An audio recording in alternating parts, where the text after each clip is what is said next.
नहीं, प्रजापति जो होते हैं ज्यादातर लोग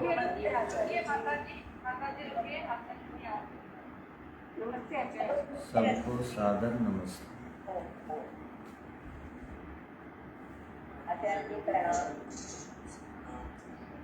चलिए मंत्र पाठ। ओम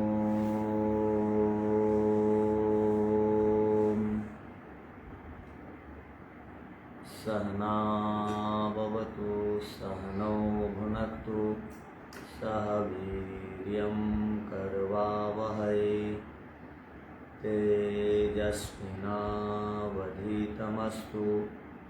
मा विद्विषावहै। ओम शांति शांति शांति।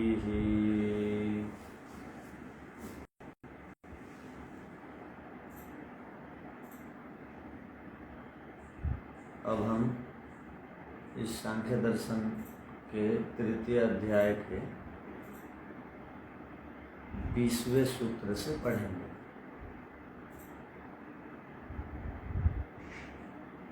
तृतीय अध्याय में प्रारंभ से जितने सूत्र हम पढ़ चुके हैं, जिन सूत्रों को, और आगे भी पढ़ेंगे जिन सूत्रों को, उन सूत्रों का जीवन में बड़ा ही महत्व है और विभिन्न प्रकार की अच्छी अच्छी बातें और काम की बातें और ज्ञानवर्धक बातें इनमें आ रही हैं। शरीर विज्ञान से संबंधित, आत्मविज्ञान से संबंधित। और अब जो हमारा पीछे प्रसंग चल रहा था सूक्ष्म शरीर का और स्थूल शरीर का, अब ये जो स्थूल शरीर है, इसी स्थूल शरीर को क्यों नहीं हम चेतन मान लें? चेतन को अलग से स्वीकार करने की क्या आवश्यकता है? ये अब हमारा प्रश्न चलेगा। स्थूल शरीर में ही चेतनता है, अलग से चेतन मानने की आवश्यकता नहीं है। इसका अर्थ क्या हो गया? चेतन की परिभाषा क्या है? जो ज्ञान की इच्छा रखता हो, या जिसमें गति हो, या जो सर्वज्ञ हो, जो सम्यक बोध रखता हो, और जो जड़ न हो, जो प्रकृति से न बना हो, जो कार्य पदार्थ न हो, उसको चेतन कहेंगे। तो कार्य पदार्थों को चेतन नहीं कहते, जिनका निर्माण होता है वो चेतन नहीं है। जिनका निर्माण नहीं होता वो चेतन है। क्या जो जड़ है, जिनमें क्रिया अपनी नहीं है, या जो ज्ञान गुण वाले नहीं हैं, वो जड़ हैं, चेतन नहीं है। तो जड़ किसको बोलेंगे? चेतन से विपरीत को जड़ बोलेंगे।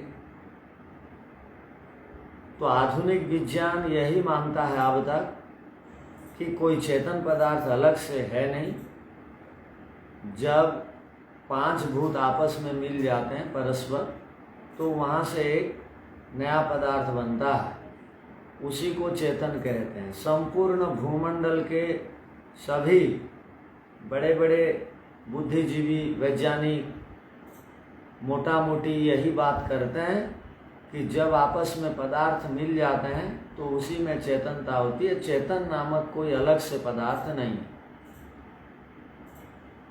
तो आप लोग, हम लोगों के समान जो ऋषिकृत ग्रंथों को पढ़ते हैं, वो इस प्रकार की बात करते हैं कि चेतन धर्म अलग है, अर्थात चेतन वाला पदार्थ अलग है और जड़ पदार्थ अलग है। जड़ पदार्थ आपस में मिलकर के चेतन नहीं बन जाते। ये हम और आपका कहना है, जो ऋषि परंपरा को मानते हैं।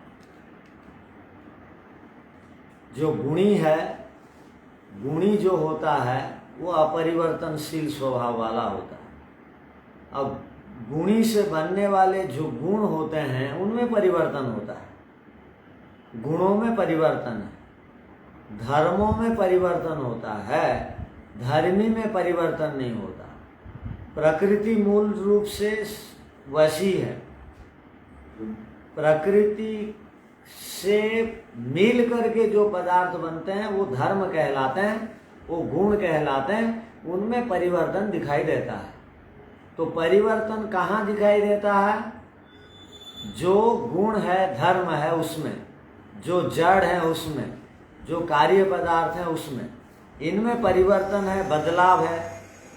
और जो चेतन है वो नहीं बदलता कभी।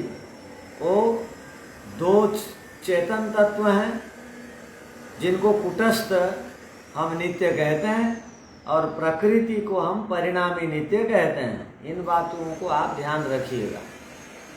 कुटस्थ नित्य किसको कहते हैं?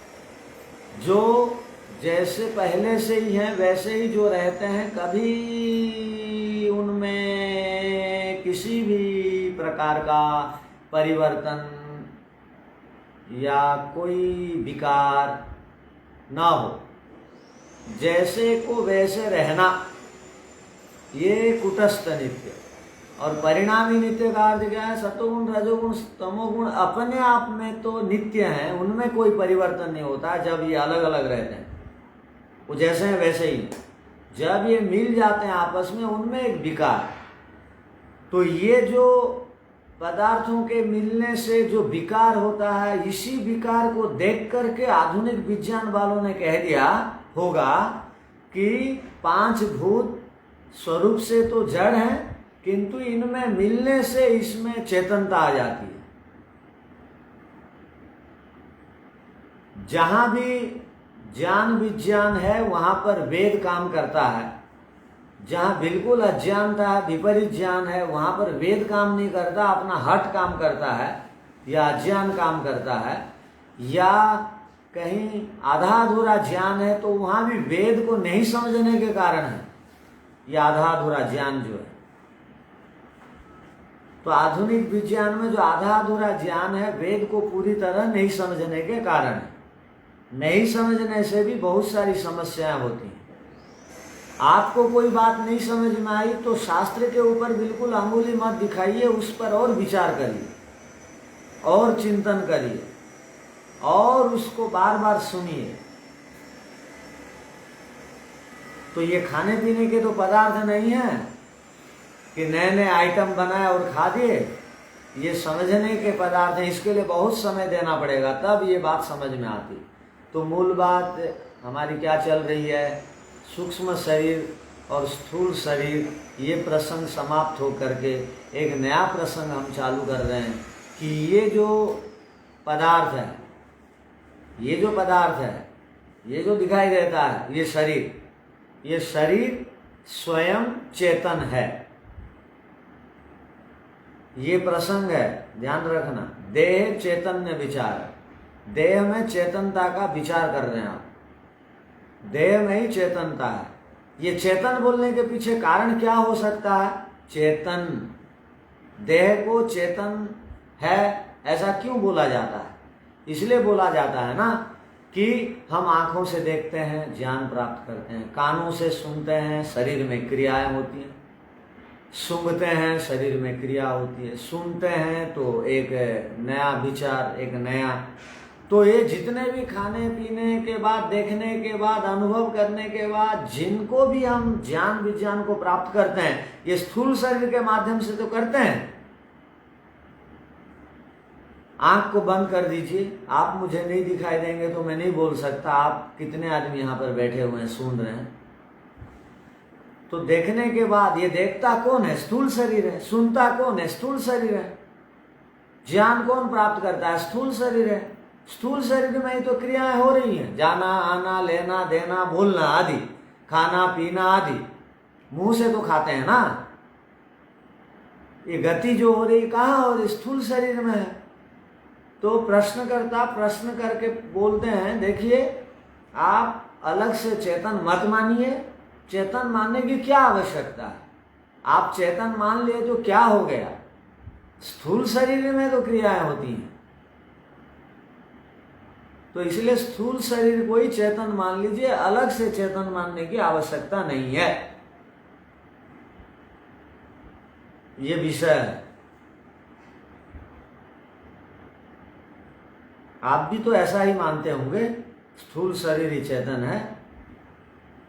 तो जड़ है, जड़ चीजों से बना है, तो जड़ है, चेतन कहाँ से हो गया? आप तो हर बार बोलते हैं, क्या करें, वो तो मन माने तब ना, जीवा माने तब ना बोलते हैं। उनको तो आप चेतन कर रखे हैं ऑलरेडी। तो मैं तो देखना नहीं चाहता था, मैं क्या करूं। अब एक बड़ी समस्या है ये दुनिया के लोगों के लिए, क्या कि मैं ना जी, क्या बोलते हैं आजकल, मेरी जो है ना खाने की इच्छा नहीं थी, इसने कहा, जबरदस्ती इसने किया तो मैं खाया, ना तो मैं नहीं खाता। ये भी सरासर गलत है बोलना। नहीं, करता आप हैं। आपको कोई बांध के खिलाया था क्या रस्सी में, हाथ पैर को? जबरदस्ती कोई मुख में तो नहीं घुसा दिया ना, आप तो स्वयं अपने हाथों से खाए। क्यों बहाना बनाते हैं? उसने कहा तो मैं खाया, न तो मैं रोगी नहीं होता। उसने कहा तो मैं गाड़ी में बैठ के गया, न तो मेरी ऐसी तैसी नहीं होती। ये हम जो दूसरी तीसरी बात बोलते हैं, उसने कहा, इसने कहा, इसके लिए मेरे विचार बदले, इसके लिए मेरे संस्कार खराब हो गए, इसके लिए मेरा ये हुआ, ये सब गलत बात। करता तो आप स्वयं हैं, करता और कोई है क्या? आप हैं। वो जो छोटे छोटे बच्चे रहते हैं, जो माता पिता गुरुजनों के नियंत्रण में रहते हैं, उनको जबरदस्ती कुछ करवा दिया जाता है, क्योंकि उनका विचार परिपक्व नहीं हुआ रहता, तो वो बेचारे भय से, दंड के भय से कर लेते हैं। आप और हमको कौन डराएगा? हम तो स्वतंत्र हैं, उल्टे करने में भी स्वतंत्र हैं, सीधे करने भी स्वतंत्र हैं, नहीं करने में भी स्वतंत्र हैं। तो हम बहाना बनाते हैं, उसके लिए मेरा ऐसा हुआ, ऐसा नहीं। आप अपने लिए हुआ, या ऐसा कहिए, क्या मेरी अज्ञानता के कारण ये सब घटनाएं घट रही हैं, उसके लिए नहीं। तो यहां पर सूत्र क्या कहना चाहता है, देखिए, न सांसिद्धिकम चैतन्यम प्रत्येका दृष्टेः। तो इसको आप कैसे पढ़ेंगे? न सांसिद्धिकम, यहां शब्द आया सांसिद्धिक, का अर्थ क्या है? सम्यक रूप से सिद्ध होने को सांसिद्धिकम कहते हैं। जो पहले से विद्यमान है उसको कहते हैं सांसिद्धिक। जिसका अपना पहले से जो स्वभाव है उसको कहते हैं सांसिद्धिकम। जो पहले से विद्यमान है, जो पहले से सिद्ध है, जो स्वाभाविक रूप से विद्यमान है, उसको कहेंगे सांसिद्धिकम। न चैतन्यम, स्वभाव से शरीर चेतन धर्म वाला नहीं है, अर्थात शरीर स्वाभाविक रूप से चेतन नहीं है, मूल रूप से चेतन नहीं है। एक बढ़िया तर्क यहां पर दिया गया है। प्रत्येक अदृष्टे है, प्रत्येक अदृष्टे होगा, उसको अलग अलग पढ़ेंगे तो क्या होगा? प्रत्येक अदृष्टे, प्रत्येक अदृष्टे है, प्रत्येकादृष्टे है। शरीर मूल रूप से चेतन नहीं है, शरीर का धर्म स्वभाव से चेतनता नहीं है। ये इतना ये हो गया सिद्धांत सूत्र का, अर्थात प्रश्नकर्ता ने जो प्रश्न पूछा था उसका उत्तर देते हुए सूत्रकार कहते हैं, शरीर अपने आप में चैतन्य स्वभाव वाला नहीं है। क्यों? शरीर का अपना स्वभाव चेतनता न होने से। और एक बड़ा तर्क दे रहे हैं यहाँ पर, देखिए सूत्र में, एक एक सूत्र में बहुत विज्ञान भरा हुआ है। क्या कह रहे हैं? प्रत्येक अदृष्टे है। प्रत्येक माने भूतों से शरीर बना, ध्यान रखिए, शरीर भूतों से बना, सूर्य चंद्र भूतों से बने। जो पदार्थ पांचों भूतों से मिल करके बनते हैं, उन पदार्थों में सूक्ष्म शरीर नहीं होता। क्या बात समझ में आई? बता दीजिए। जो पदार्थ पांच भूतों से मिल करके बनते हैं, वो पदार्थ तो हैं, उनकी सत्ता तो है, उनकी विद्यमानता तो है, किंतु उनमें सूक्ष्म पदार्थ नहीं होते। इसलिए पहाड़ में बुद्धि नहीं है, झरना में बुद्धि नहीं है, समुद्र में बुद्धि अहंकार आदि नहीं है, सूर्य चंद्र ग्रह नक्षत्र में कुछ भी नहीं है बुद्धि आदि। वो कैसे आपको ग्रास करेंगे, खा जाएंगे, केतु बनेंगे? ये क्या क्या बोलते हैं। सूर्य नाराज हो जाए, चंद्र नाराज, ये क्या राहु केतु बन करके किसको ग्रासते हैं बोलते हैं। उनमें तो बुद्धि है नहीं, सूक्ष्म शरीर नहीं है। और आपको बताया गया था सूक्ष्म शरीर और आत्मा मिल के भी कुछ नहीं कर सकते, किसी का नहीं बना सकते, ना किसी का बिगाड़ नहीं सकते। तो जो भी पांच भूतों से मिल करके बनते हैं, पांच भूतों से दुनिया के सब पदार्थ बनते हैं, पहाड़ पर्वत ये सब बनते हैं। पहाड़ पर्वत का एक टुकड़ा जो है वो मूर्ति है, वो भी बनती है, उसमें सूक्ष्म शरीर ही नहीं है, उसमें आत्मा ही नहीं है, वो किसी का क्या वो मूर्ति बिगाड़ेगी। तो कहने का अभिप्राय, पांच भूतों से बनने वाले पदार्थों में सूक्ष्म शरीर नहीं होता, ये भी एक ज्ञान मिला इससे। और पांच महाभूतों से ही सूर्य चंद्र ग्रह नक्षत्र तारे वृक्ष बना, हमारा शरीर भी बना। ध्यान रखिए, हमारा ये शरीर, इसलिए हम लोग बोलते हैं शरीर अलग आत्मा अलग। आत्मा की उपस्थिति में शरीर में ये गति और चेतनता, अर्थात सूक्ष्म शरीर में चेतनता, स्थूल शरीर में चेतनता आ जाती है आत्मा की उपस्थिति में, उसमें गति। किंतु पहाड़ पर्वत आदि में आत्मा नहीं है, परमात्मा तो है। वो आवश्यकता के अनुसार जो पृथ्वी में गति है वो उसमें आत्मा है इसलिए नहीं, उसमें ईश्वर है, इसलिए उसमें गति की व्यवस्था कर रखे हैं कि हम जीवात्मा लोग शांति से रहें। इसलिए हम हर समय अंधेरा में न रहें, कि हम हर समय प्रकाश में न रहें, कि हम हर समय जागरूक न रहें, कुछ प्रकृति का आचरण करके 7 से 8 घंटा सोएं, इसलिए ये सारी व्यवस्थाएं। तो कहने का अभिप्राय कि प्रत्येक अदृष्टे, पांच भूत को प्रत्येक कहा गया। प्रत्येक, प्रति एक एक प्रत्येक,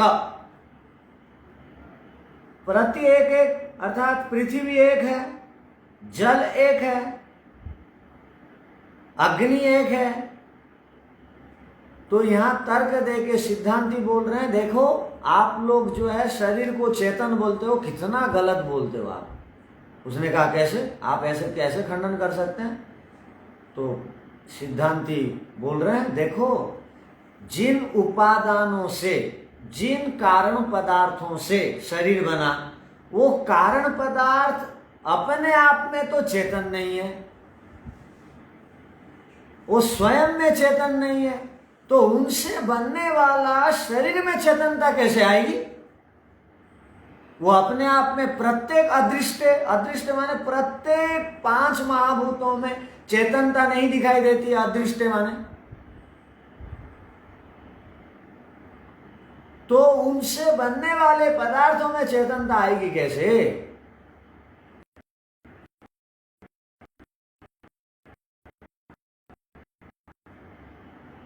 तो इसलिए शरीर को चेतन बोलना बंद कर, ग्रह नक्षत्र हमारे बिगाड़ देंगे ऐसा सोचना नहीं चाहिए। पृथ्वी आदि ये सब पांच महाभूतों से बनते हैं, ये स्वयं जड़ हैं। हमारा अहित हित ये कुछ भी नहीं कर सकते। हमारा हित अहित तो हम स्वयं करते हैं बुद्धि को बिगाड़ करके। ज्ञान के अभाव में, अविद्या की उपस्थिति में, क्लेशों की उपस्थिति में जो भी गड़बड़ है, अंतःकरण चतुष्टय ही गड़बड़ है, वो सूक्ष्म शरीर है, वो भौतिक नहीं है, वो अभौतिक है, वो अहंकारिक है। तो सूत्र का अर्थ सबको समझ में आ गया होगा। एक एक शब्द का अर्थ समझ में आ गया ना। न सांसिद्धिकम अर्थात न माने नहीं, सांसिद्धिकम माने सम्यक रूप से सिद्ध। और क्या बताया? सांसिद्धिक अर्थात जो पहले से विद्यमान, जिसका स्वभाव भी वैसा, अतः शरीर में चेतन धर्म नहीं है। क्यों? शरीर जिन तत्वों से मिलकर बना है वो अपने आप में वो तत्व उपादान स्वयं चेतन नहीं है, तो उनसे बनने वाला पदार्थ में चेतनता आई कहां से? चलिए सूत्र का अर्थ लिख लीजिए अब।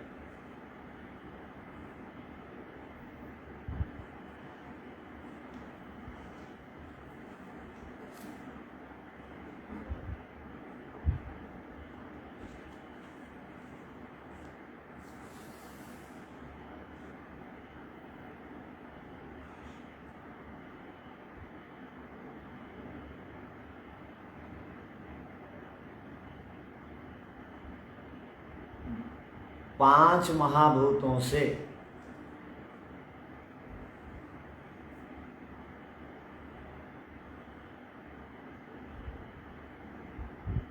सृष्टि में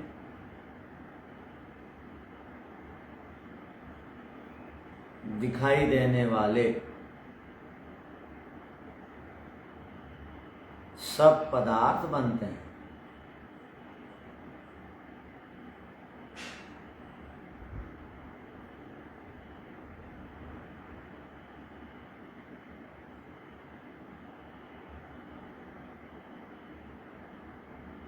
सब प्राणियों का शरीर भी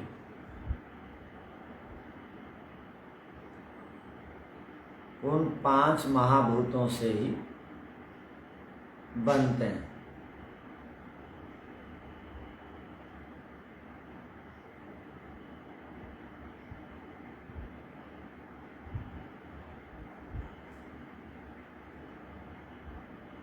अतः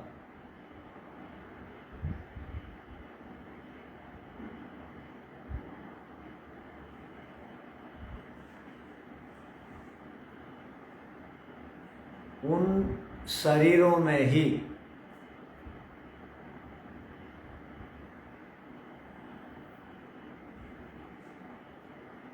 चेतनता विद्यमान है।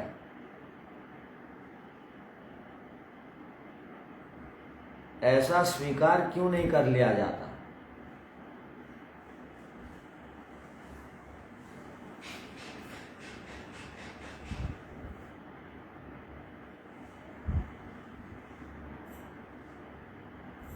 यहां पर प्रश्नकर्ता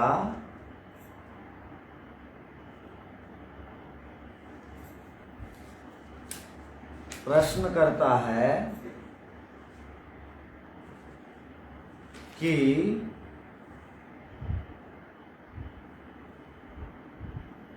हमारे शरीर में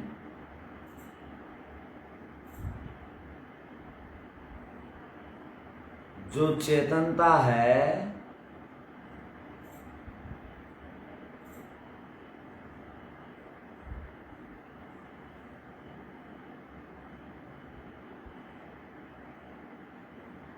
वह शरीर ही की है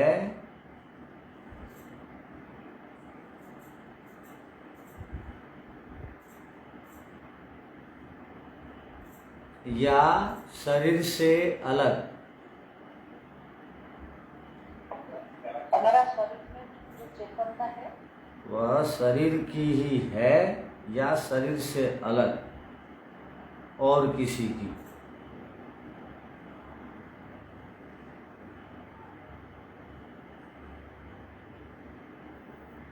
या और किसी की?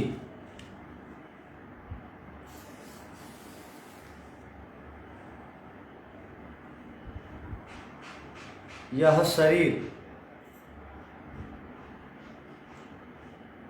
पंच भौतिक है,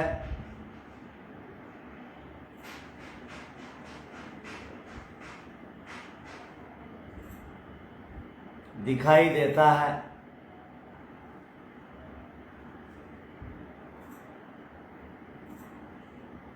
अतः शरीर को ही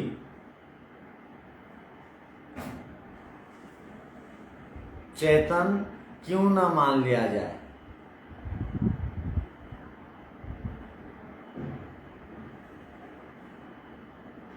इससे भिन्न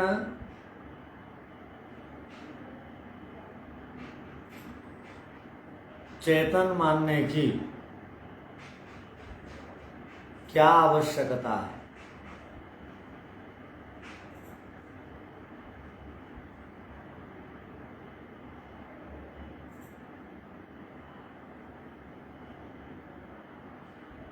क्योंकि हम चेतनता को शरीर ही में देखते हैं।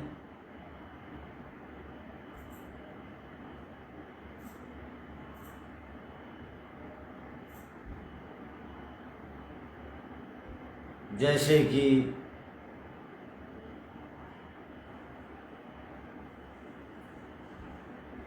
आँखों का खोलना,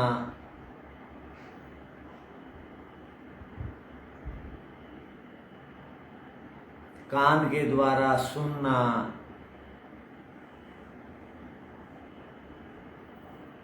हाथ पैर चलाना,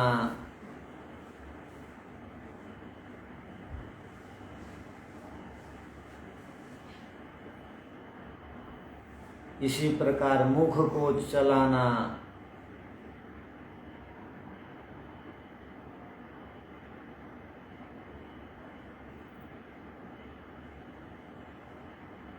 सुगंध दुर्गंध का ज्ञान करना,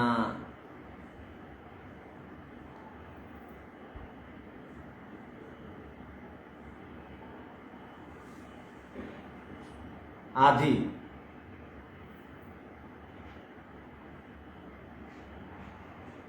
सक्रियताएं, आदि क्रियाएं भी लिख सकते हैं, आदि क्रियाएं या संवेदनाएं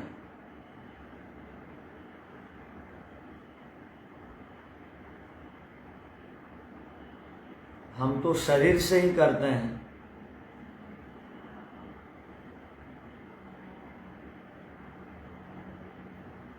अतः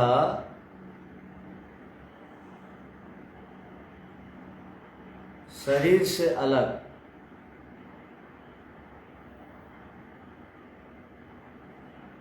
आत्मा को मानने की आवश्यकता नहीं है।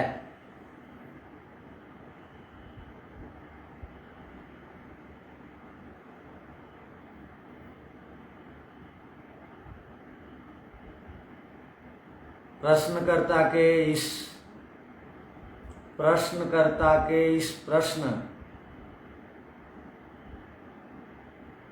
का उत्तर देते हुए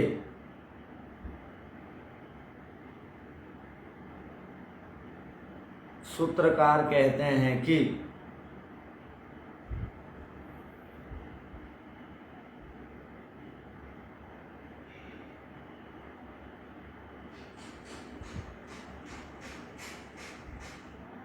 शरीर में स्वाभाविक रूप से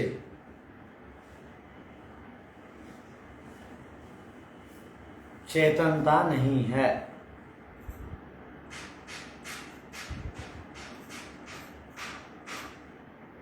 हाँ, नैमित्तिक रूप से चेतनता है,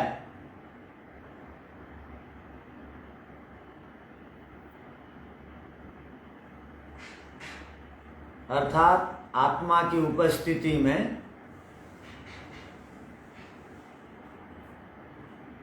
शरीर में ये सब क्रियाएं होती हैं।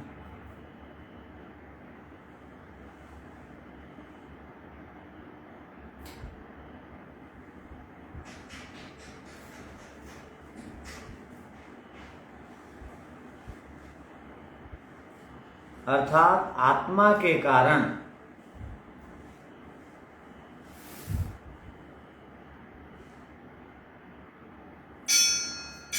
भिन्न भिन्न रूप में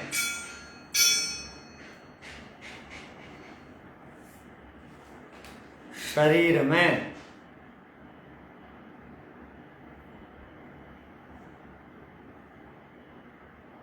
चेतनता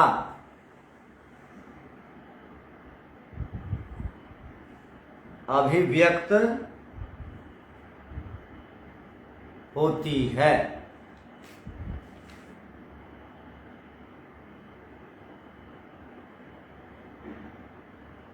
अर्थात शरीर में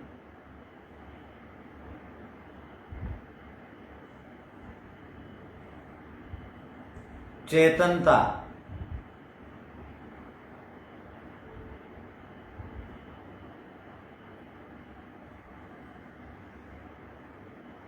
स्वाभाविक रूप से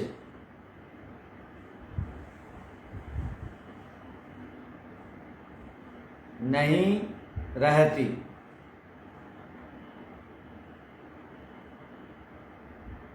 क्योंकि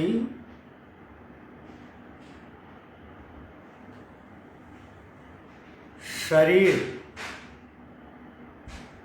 जिन उपादानों से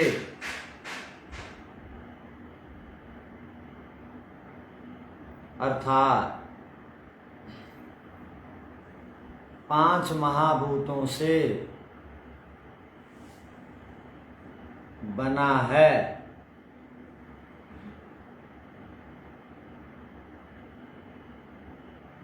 वे सब महाभूत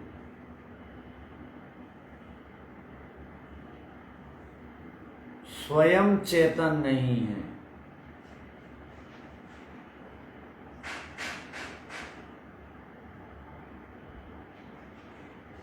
स्वयं चेतन नहीं है। जब वे स्वयं चेतन नहीं हैं तो उनसे बनने वाले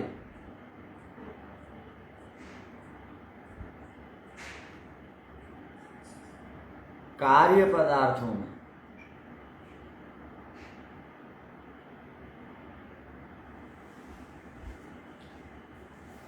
चेतनता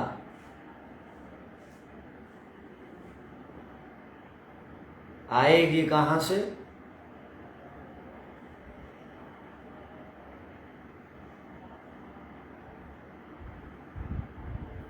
क्योंकि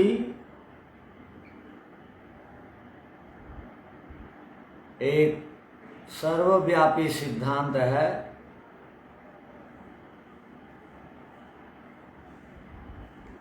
कारण के गुण कार्य में दिखाई देते हैं।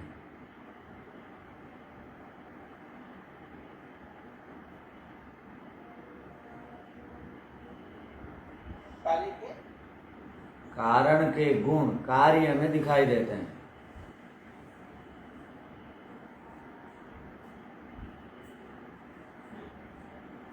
देह का कारण 5 महाभूत,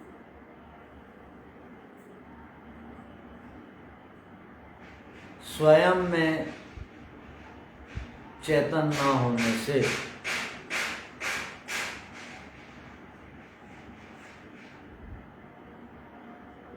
उनसे बनने वाला कार्य पदार्थ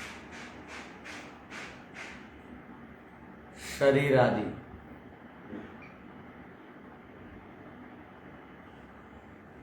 चेतन धर्म वाले नहीं हो सकते।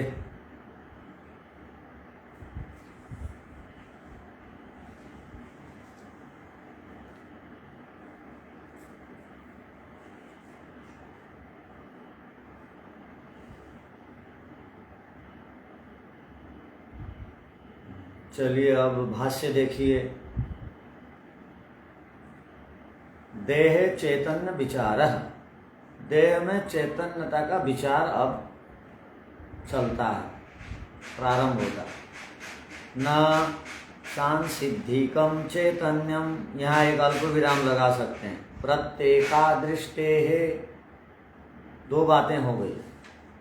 न सांसिद्धिकम चैतन्य, स्वभाव से चेतन नहीं है देह।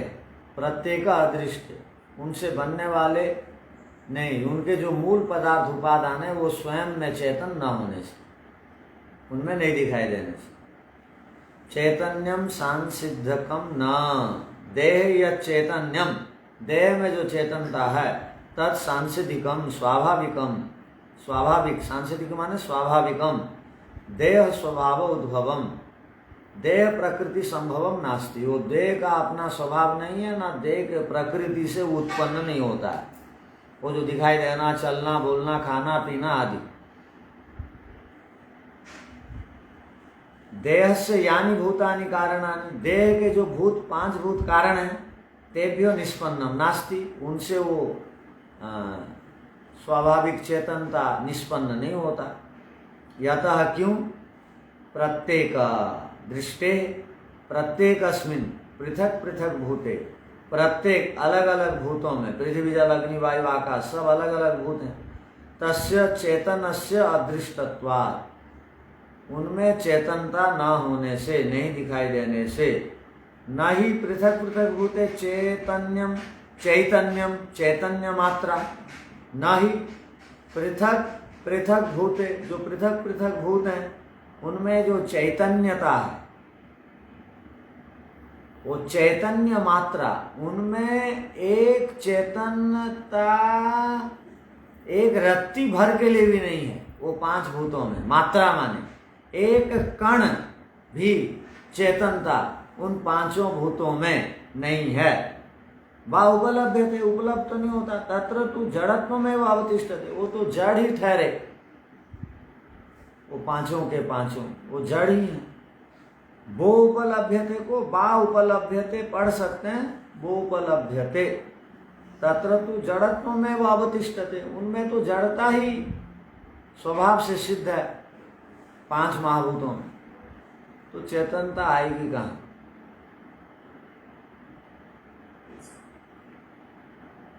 अब अगला देखिए,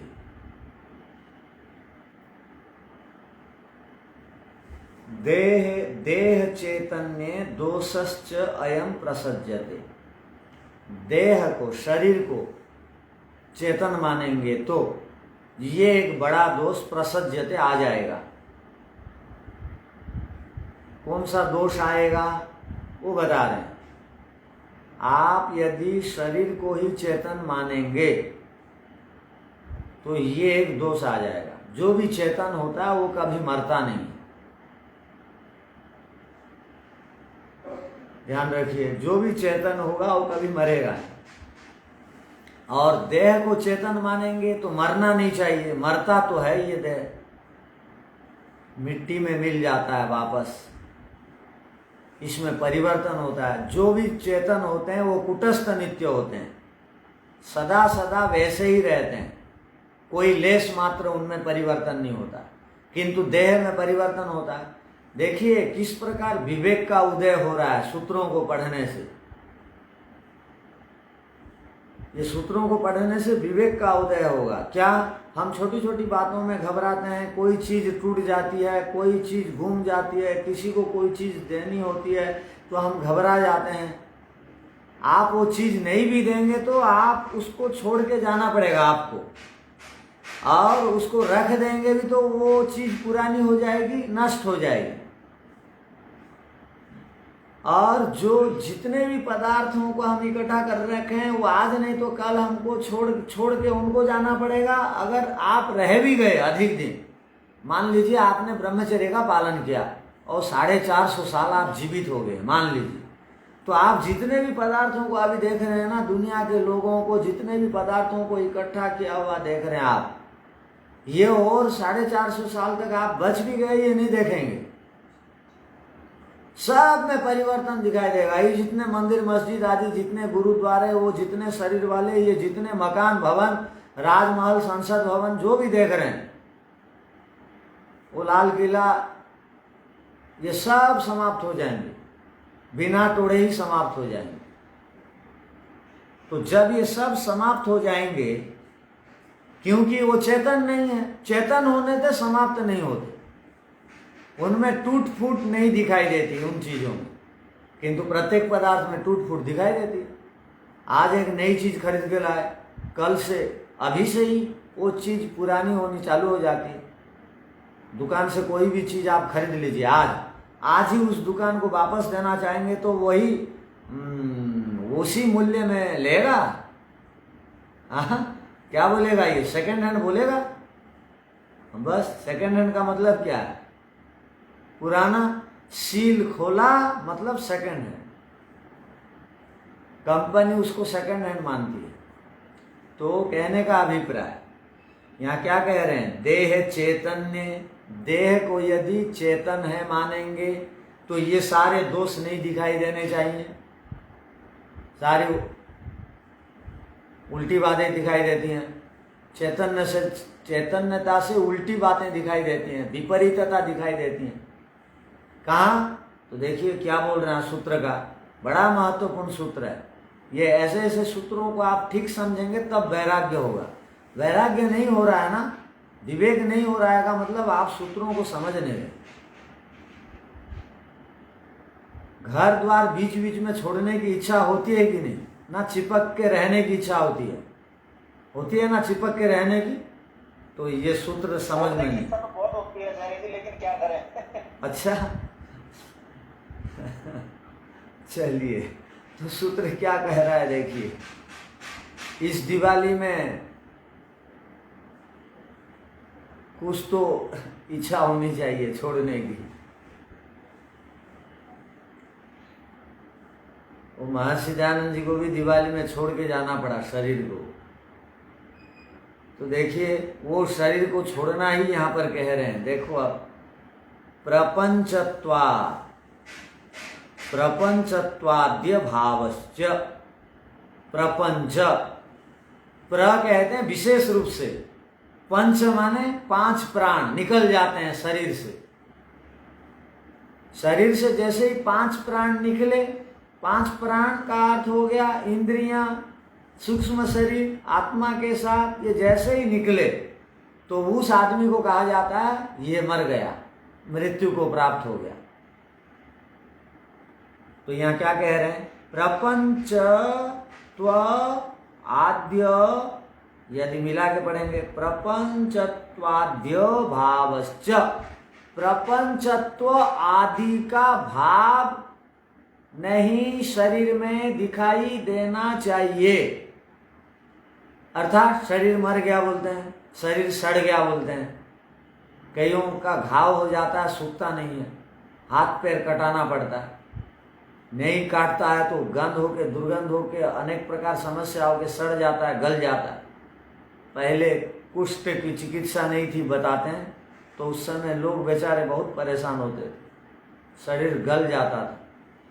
तो शरीर नहीं गलना चाहिए था, शरीर सड़ना नहीं चाहिए था, शरीर को मृत्यु नहीं मिलना चाहिए था।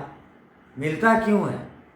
यदि शरीर को आप चेतन बोलते हो तो चेतन का धर्म है सदा रहना, किंतु शरीर का ये धर्म दिखाई दे रहा है मरना। आदि में क्या लेंगे? तो यहाँ कह रहे हैं आदि में आप ले सकते हैं। भाष्यकार कह रहे हैं सुषुप्ति मूर्छा, सुषुप्ति में हमारी शरीर में गति नहीं रहती है, हम देख नहीं सकते हैं, हम बोल नहीं सकते, हम खा नहीं सकते। हाँ, वहाँ पर सूक्ष्म वृत्ति रहती है, एक क्षण के लिए भी हम बिना क्रिया के लिए नहीं रहते हैं। सुषुप्ति में भी क्रियाएं चलती हैं किंतु सूक्ष्म रूप से, किंतु आंख का देखना, कान से सुनना आदि नहीं। उस समय जो दिन में आप देखे सुने जाने चखे रहते हैं, उसको आप स्वप्न में मजा लूटते हैं, खाते पीते हैं। वैसे स्वप्न बढ़िया नहीं। तो आपको अब तक स्वप्न कभी आया कि नहीं, मैं दर्शन पढ़ रहा हूं या दर्शन पढ़ा रहा हूं का? नहीं आया ना? इसका मतलब है आप अधिक समय केवल पढ़ते समय ही दर्शन पढ़ रहे हैं। इसका मतलब बार बार जिन क्रियाओं को करते हैं वो स्वप्न में दिखाई देते हैं। बार बार डरते रहते हैं तो वो स्वप्न में डर दिखाए। बार बार गिनते रहते हैं हिसाब किताब, तो स्वप्न में भी आप कभी कभी सेठ साहूकार घर बनाते हुए नजर आते हैं, गाड़ी खरीदते हुए। इस बार किसी को गाड़ी खरीदनी है क्या दिवाली में? तो वो स्वप्न देखेगा फिर गाड़ी खरीदने का। तो कहने का अभिप्राय है कि जिन क्रियाओं को बार बार करते हैं वो स्वप्न में वो सारी क्रियाएं आती हैं, उसी को स्वप्न कहते हैं। तो यहाँ क्या कहा गया? प्रपंचत्वाद्य भावश्च, जब हम सोए रहते हैं तो कोई क्रियाएं नहीं होती। और क्या कहा गया? मूर्छित जब रहते हैं हम उस समय भी देख सुन जान नहीं सकते। यदि चेतनता शरीर का धर्म है तो मूर्छित अवस्था में भी वो देखता, बोलता, खाता, पीता। सोए हुए अवस्था में भी चेतन, क्योंकि चेतन का स्वभाव है, कभी सोता नहीं।